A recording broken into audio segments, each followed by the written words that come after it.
just crazy situations. People were driving from all over to, come show product. Our store was popping back then.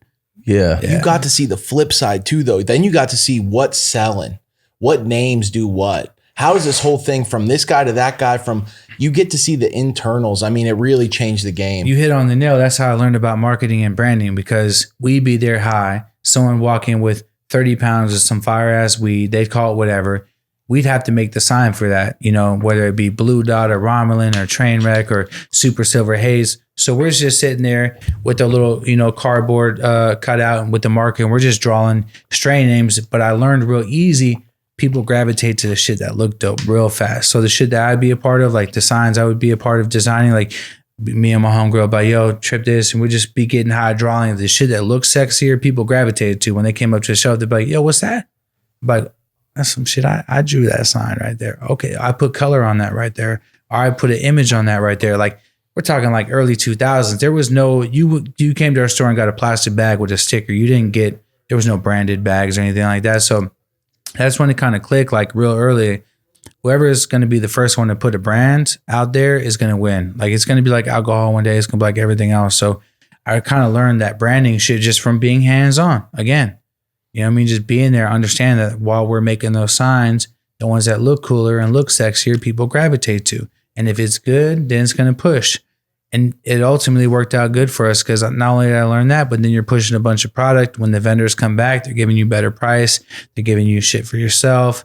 They're fired up. It's just like, it was crazy to have that much control that young. Yeah. And he's the plug. You're the plug. You're the guy that... I'm the guy that decides whether you're going to move your work today or not. I'm the guy that decides whether you're going to come back next week or not.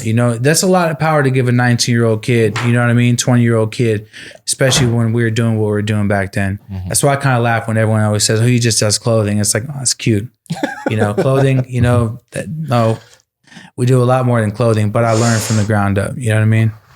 Talk about the clothing, because I think it's pretty dope, man. You mentioned Nikki Diamonds before, a Bay native. Shout out to Nikki Diamonds. And it's like, you talk about how you were able to be around these guys, Al Fresco, these other guys that, you know what I mean?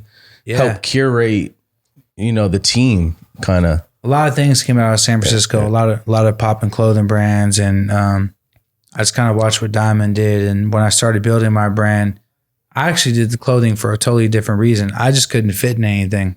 My fat ass couldn't get none that fit me. So I was like, I'm going to do my own fucking clothing line. I'm going to do it for only big dudes. Fuck this little dude shit. No offense to any little dudes out there. I was like, man, fuck this shit. Was this around like Big Black had hit and he did a brand and shit like that? It was around that time. So I was going to call it presidential. That was like my big thing. And I was like, you know what? Cookies kind of popping right now. Like, we're selling big packs of cookies. I was obsessed with the weed. And if you look at my earlier videos, like I did the video with San Quentin and Sean Paul, the Youngbloods, I was wearing the Cherry Kush shirt. Every time there'd be a new strain from Jig, I'd be all fired up, and I want to like make sure I'm the one getting that, because like that was my way to say, okay, you come buy 30 or 40 packs of this, I'll slide you a couple pieces of this, and ain't no one got this. That was like my little hook to get people fired up. You know what I mean? Yeah. So I used to try to make shirts and try to get him fired up to want to bring me more and show him I was a good asset to promote shit. So, I was like, you know what? I think I should do Girl Scout cookie shirts. And I realized I'd probably get sued. I just did cookies, and first couple of times I lost my ass. I lost a lot of money on cookie shirts. Yeah. I pressed up too many, the wrong size. It wasn't the right design. And when I did the logo that's on my hand right here, the Thin Mint logo, when I did that on a hoodie and I put the matching strings, I was like, all right, I'm going to try this shit one more time. I'm going to drop 100 hoodies for $100 each, which is a crazy high idea. And it worked. It popped. And it looked really good. And I wore that in that video with me, Wiz, Big Crit, and Chris Brown, and that shit was ended up on BET, MTV Jam, shit like that. Damn. So that's how I kind of launched the clothing. And for me, the clothing is like, it's really cool to see a bunch of cannabis brands coming out with clothing and merchandise, because that's a good way to bank revenue. It's still the Safe Banking Act not being there and shit. You can't really do things like a grown man should be able to do. You have to move your shit around all weird. So for the clothing, I recommend anyone in the space, that shit could be real revenue for you guys. It could be a real catapult to your brand too. It's also like a big billboard if you think about it. I mean, the way you guys have done it all the way down to the accessories and then the innovation within the accessories is just like, and the quality, dope. Like if I mean, it's not cheap shit. It's fucking this is cookies right here, you know. And like what people don't really know is I designed this last year. So when you see something coming out, you have to design a year in ahead. So you know, we put a lot of work into the clothing to make sure that anyone could wear it. Like anyone could wear this and not feel like they're wearing a weed brand.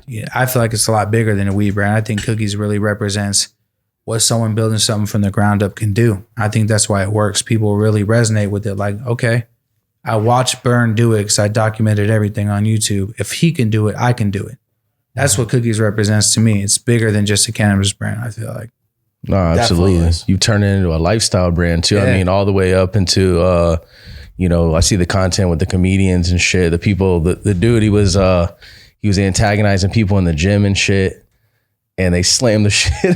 The dude slammed the shit out of him. I was just like, damn. But you know, it just marketing's changed a lot and promotion changed a lot. But you guys have dropped a lot of products, and I'm like, damn, nobody, you know, that's on a whole different, you know, wavelength. And especially with the cut and sew pieces, is like you're not just printing them and throwing them on a Gildan shirt at this point. It's like you know, a lot of work goes into this shit. Yeah, bro. That's big business. Yeah. Like everything to the T. You got a lot of details and everything's custom. Like that's having to come with new seasons every time, and then to deliver those new seasons on time, like to big retail chains and shit like that.